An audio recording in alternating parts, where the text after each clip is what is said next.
온몸을 던진 역사 속 사람들, 독립정신과 민주주의, 그들의 숨소리가 들린다. 북한산 자락을 따라 걷는 둘레길, 양지 바른 곳에 순국 선열의 묘역이 자리 잡고 있다. 선열들이 일군 민주주의, 자랑스러운 우리 근현대사의 생생한 현장이다. 조국과 민주주의를 위해 고뇌하고 싸운 그들, 그 역사를 느끼고 배운다. 나는 이렇게 들었다.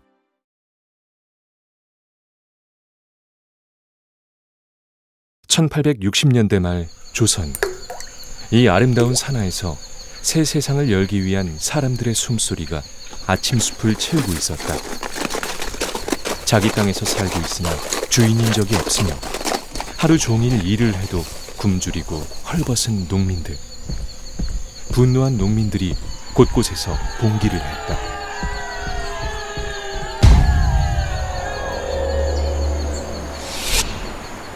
일본은 조선의 불평등 조약을 강요했다.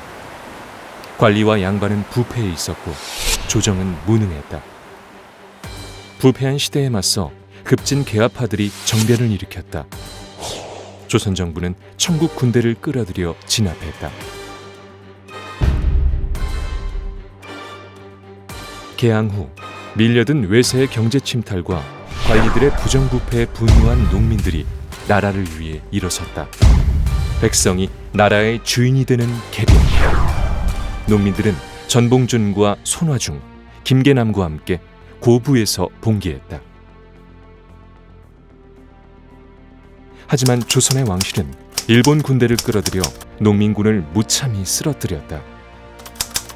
우금치 전투에서 승리한 농민군은 그 후 산과 들에서 처참하게 죽어갔다. 농민군 지도자 전봉준이 순창에서 체포됐다.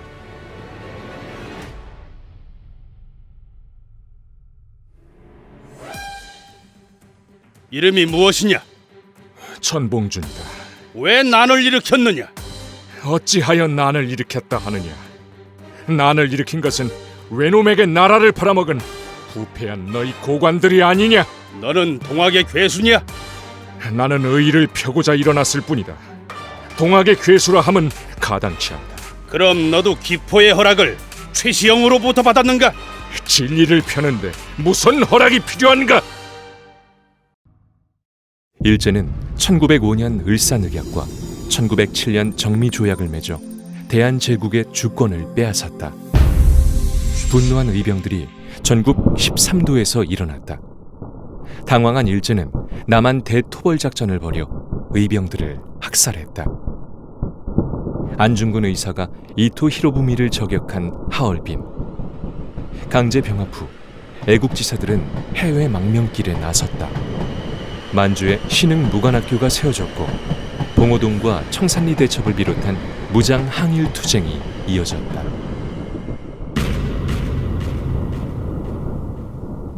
나라를 파는 데 앞장선 을사오적과 정미칠적, 경술국적. 일제는 이들에게 귀족 자기와 386억 원에 이르는 은사금을 주었다. 1910년 강제병합조약이 체결되자 매천 황현은 망국의 통한을 이기지 못하고 절명시를 남긴 채 자결을 했다. 난리 속에 지내다 머리가 새었네. 몇 번이나 버리려던 목숨이었나. 오늘은 진실로 어찌할 수 없이 바람 앞에 촛불만 하늘을 비추네. 1910년대 일제는 헌병과 경찰을 앞세워 무자비한 탄압을 했다. 3.1운동 후에는 민족 분열을 노린 문화정책을 폈고 1931년 만주를 침략하자 일제는 민족 말살 정책을 펴기 시작했다. 우리 말과 글을 빼앗았고 신사참배와 어른부터 아이까지 천황의 충성스런 신민임을 맹세하게 했다. 수많은 여성들이 강제로 전쟁터로 끌려갔다.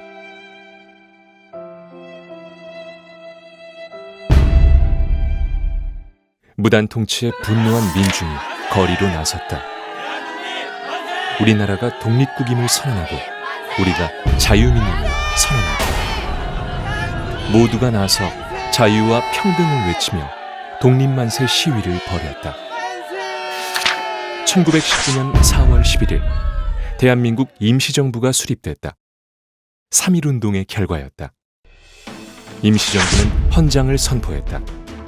헌장의 제1조는 대한민국은 민주공화제였다. 모든 사람은 평등하고 자유를 누릴 권리가 있었다. 민주주의를 향한 대장정은 그때 시작되었다. 3.1운동 이후 정치의식이 높아진 대중들은 저항에 나섰다. 1919년 11월 10일 비밀결사 의열단이 조직됐다. 민중은 평등하며 민중의 힘으로 일제를 몰아낸다는 선언을 했다.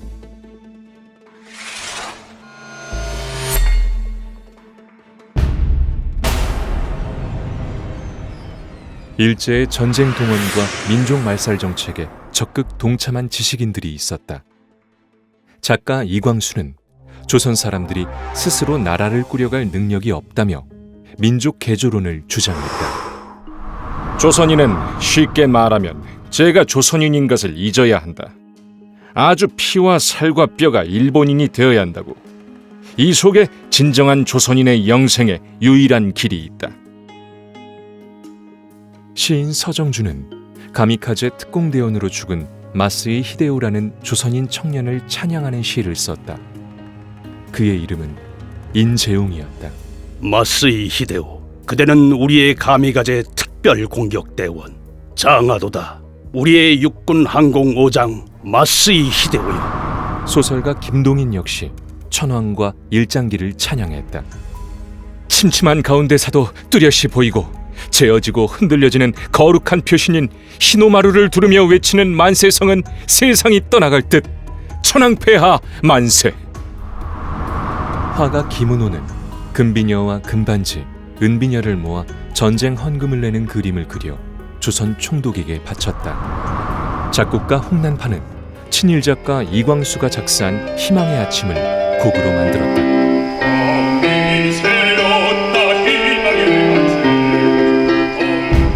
1940년 9월 17일 대한민국 임시정부는 한국광복군을 창설했다. 인도와 버마에서 영국군과 함께 작전을 벌였고 일제가 태평양 전쟁을 일으키자 선전포고를 했다. 광복군은 잠수함과 수송기를 이용한 국내 진공작전을 수립했다. 작전명은 독수리 작전. 한반도 침투를 위해 미국 전략정보국 OSS의 특별훈련을 받았다. 국내의 침투는 일본군의 중요 지점을 파괴하고 점령하기 위해서였다. 작전은 1945년 8월 29일, 그날은 1910년 일제에게 강제로 병합당한 경술북치일이었다. 하지만 광복군의 독수리 작전은 무산됐다. 1945년 8월 15일 정오, 연합군에 패한 일본이 항복 선언을 한 것이다. 김군은 우리 힘으로 일제를 무너뜨리지 못하게 된 애석함을 이렇게 표현했다. 외적 항복. 이것은 내게는 기쁜 소식이었다기보다는 하늘이 무너지는 듯한 일이었다. 해방이었다. 꿈에도 그리던 해방. 하지만 우리의 해방은 완벽하지 않았다. 한반도에는 38선이 그어졌다. 북쪽은 소련 군대가, 남쪽은 미국 군대가 진주했다. 남과 북, 좌우의 갈등은 갈수록 심해졌다. 민족 통일을 위해 마지막까지 힘쓰던 김구와 김규식은 이렇게 한탄했다. 남북은 상호 경쟁적으로 국토를 분열하여 동족 상잔의 길로 나아갈 것이다. 1948년 5월 10일 남한에서 총선거가 치러졌다. 역사상 최초의 보통선거였다. 남한 각지에서는 단독선거 반대 운동이 벌어졌다. 갈등의 와중에 제주도에서는 수만 명의 무고한 주민이 희생됐다. 제주 4.3 사건으로 제주 주민 28만여 명 중 10%인 3만여 명이 목숨을 잃었다. 1948년 재헌국회가 구성되고 헌법이 제정되었다. 8월 15일 대한민국 정부가 수립됐다. 친일 잔재를 청산하고 민족의 정통성을 확립하는 것이 가장 큰 과제였다. 그리고 3.1 만세운동과 대한민국 임시정부의 정신을 이어받은 재헌의회의 헌법 정신을 구현하는 것. 헌법 제1조 대한민국은 민주공화국이다. 영토를 잃은 민족은 다시 살아날 수 있어도 역사를 잃은 민족은 다시 살아날 수 없다.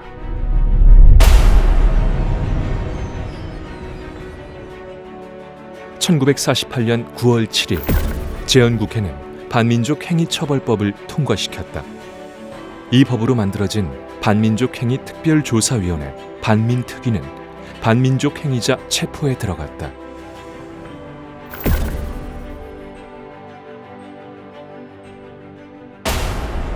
반민특위 피의자 1호로 박흥식이 체포됐다.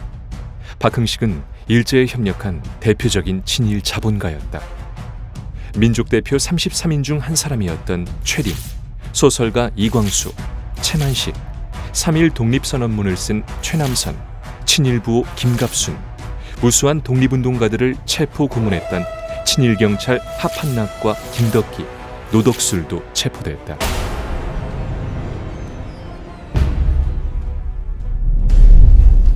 (1949년 6월) 경찰이 반민특위를 습격했다.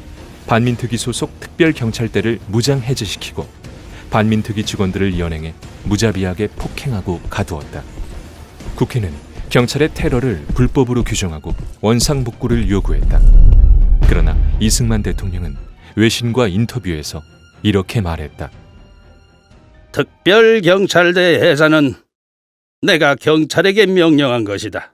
반민특위의 경찰 체포는 국립경찰에 중대한 영향을 미치고 있다.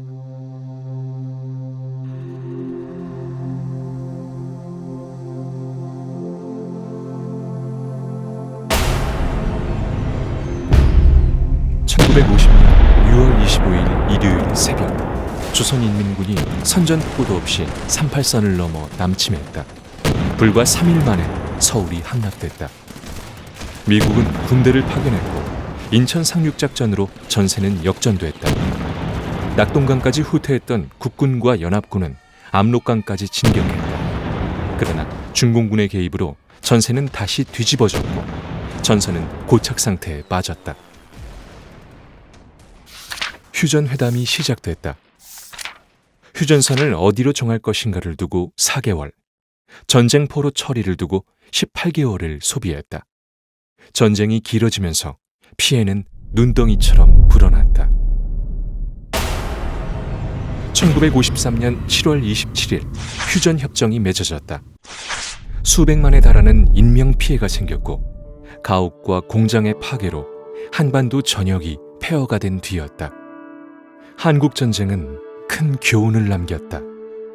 전쟁에 의한 통일은 불가능하다는 사실이었다. 또한 전쟁이 얼마나 처참한 희생을 뒤따르게 하는지를 모두가 깨닫게 했다.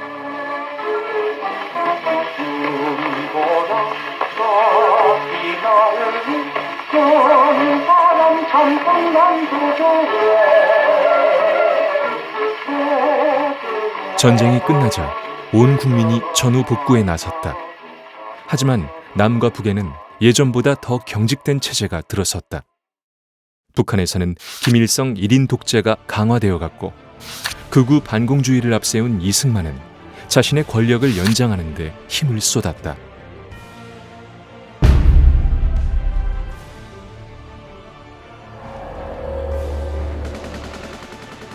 전쟁 중이던 1952년 이승만 대통령은 직선제 개헌을 해 대통령에 재선됐다. 1954년에는 중임제 철폐 개헌을 했고 1960년에는 자신의 권력 유지를 위해 또다시 대통령 선거에 나섰다. 3월 15일에 치러진 선거는 사상 유례가 없는 불법 부정선거였다. 사전투표와 공개투표가 자행됐고 투표함과 표가 바꿔치기 당했다.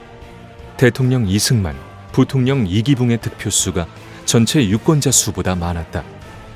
독재 권력이 훼손한 민주주의, 국민은 더 이상 참지 않았다.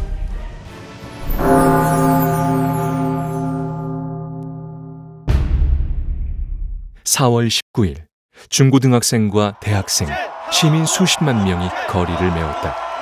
시위대는 독재 타도를 외치며 경무대로 향했다. 부산, 광주, 대구, 인천. 시위는 전국에서 동시다발적으로 벌어졌다. 경찰의 발표로 고등학생, 대학생, 시민 186명이 사망했다. 시위에 나선 초등학생도 숨졌다. 4월 25일 대학 교수들이 대통령의 사퇴를 요구하며 거리로 나왔다. 처음 있는 일이었다. 시위 진압을 위해 출동한 장병들이 울음을 터뜨렸다. 군대는 시위 진압을 포기했다. 4월 26일 라디오에서 이승만 대통령의 목소리가 흘러나왔다. 첫째는 국민이 원하면 대통령직을 사임할 것이며 모든 권력은 국민에게서 나온다. 동학농민운동과 3.1운동의 정신이 그러했으며 대한민국 임시정부의 헌법 정신이 그랬다. 그 시대의 그들, 우리의 할아버지이자 아버지였고 할머니이자 어머니였다. 그들이 원한 것은 오직 완전한 자주독립과 민주주의. 그 오랜 바람이 오늘 민주공화국 대한민국에 담겨 있다. 나는 그렇게 들었다.